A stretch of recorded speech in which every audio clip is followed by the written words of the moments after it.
Test 1, 2. Okay. It's not a cameraman. You gotta do whatever you gotta do. But you know, this, I have the manuscript of this. Hold the book up to the camera. Yeah, well, I did the Hold it up to the camera. thing with Walter. He didn't write the book. All the pictures in there are by hands. How to spot card sharps? Yeah, the whole thing. It was taken. A lot of these things I did in my lecture on gambling.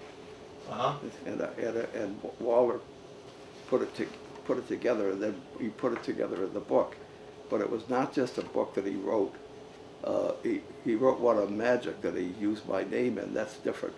But this one here, this was part of the lecture I did on crooked gambling.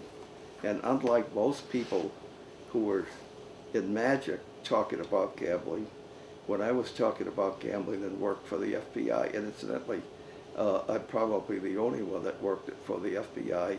I made training films for the Dallas Police Department. I lectured and taught the vice squads in Indianapolis, and I appeared in trials. I'm probably the only person as a card expert who appeared in actual trials, convicting people and trying people for cheating their cards. As a matter of fact, it's a common misconception that people think that charges of cheating their cards were common. They weren't. When people were picked up in the United States for gambling, it was generally because they were gambling where gambling was illegal. So the police departments had no concern as to whether they were cheating or not cheating. They were gambling, that was illegal, that was the end of it. The first trial... So they got like basically a break. Yeah, sure. In other words, the cheating was secondary in the minds of the police department. The fact that you were gambling was illegal. Now, in 1962, I was called by the police in Vancouver, British Columbia, and they wanted to know if I would come out there and testify as a witness in a gambling trial for a fellow who was going to be tried for a group that were being tried for cheating, and they cheated a fellow.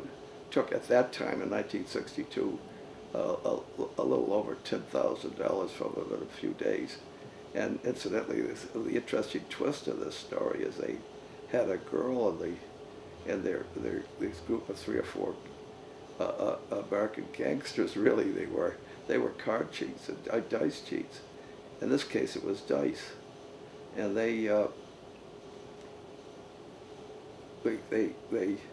cheated this fellow out of that kind of money. So they had the dice, and by the way, they had a lot of dice. They had 1,089 dice that these fellows carried around. Copies of all casinos in Las Vegas. Those they have dice from, you name it, in those days. In the Sahara and places like that, they had dice from there. Of the 1,089 dice, perhaps 900 were crooked, one way or another. And they would switch the dice in the game. And they had a gal by the name of Avis who was quite famous up in the British Northwest as a prostitute. And she was one of these high-class call girls that would be taken on trips to Hawaii and so on. And she was going to be called as a witness. And I remember being in the witness room before the trial, and she changed the color of her hair. She completely dyed her hair either from red or to red, from whatever it was. And they were going to bring her in, and they hoped, the defense hoped that he couldn't identify her because of the change of hair. The day before the trial, we found out the man was colorblind. So she wasted all her money and time changing the color of her hair. It didn't fool him at all. How did you get to write this book? What brought this book? Well, How to I spot card started shapes. years ago, and I've always been shy of magicians who are doing gambling tricks. That's not gambling. Gambling's different than magic, and magicians fool gamblers, and gamblers fool magicians. Over the years, this is true. Most gamblers are amazed at what magicians could do with cards. Magicians are fooled by what gamblers could do with cards. And let me tell you a background, for example, is how I got involved with some of these books. Is I was working for one of the leading booking agents in the United States. He was out of Boston, and he used to book presidents and ex-presidents and leading people around the world. And that was Harry Walker. And Harry Walker was a place was making illegal contracts, by the way, and got caught. And I was one of the guys that caught him. Illegal contracts? Yeah. What are those? He would make a contract with, let's say we're going back in 1962 funds. Let's say he would make a contract with me to do a program for an hour for $150, and the client would, or percentage. He was going to take. I think he took 30% of that. Now, just be a little more specific. He was going to make a contract for you to do a He program? would sell my services, doing a lecture on gambling. Okay. Okay. And he would send a contract to the person he sold my services to, say for $150. And then he would send 3 contracts to this person, 2 to be signed by the person hiring me, and 1 to be kept by the firm hiring me. And the agent, Harry Walker, would take the one of the ones coming back that was supposed to come to me and make a new contract for a lower fee, and then send me a carbon of the forgery. So I wasn't getting forged contracts. I was getting copies of forged contracts, and I was treated rather royally in some places, and I was wondering.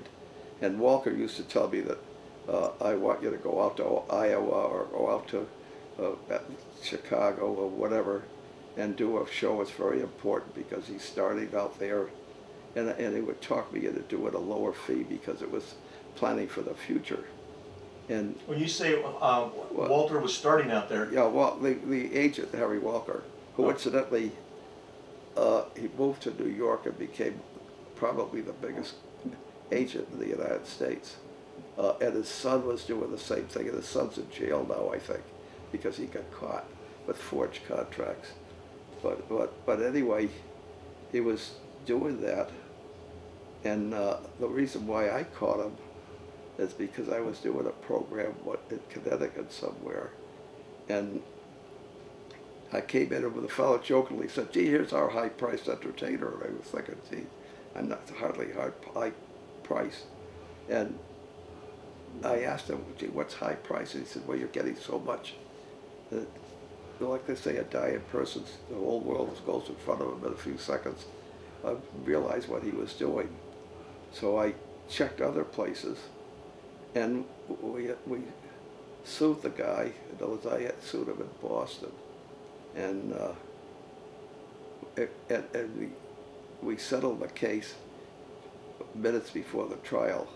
And my lawyer said, "Look, forget the penalties." What we did is I got all the money that was due to me, plus every legitimate show I did for him over a few years. I got his commission back, so I did come out all right.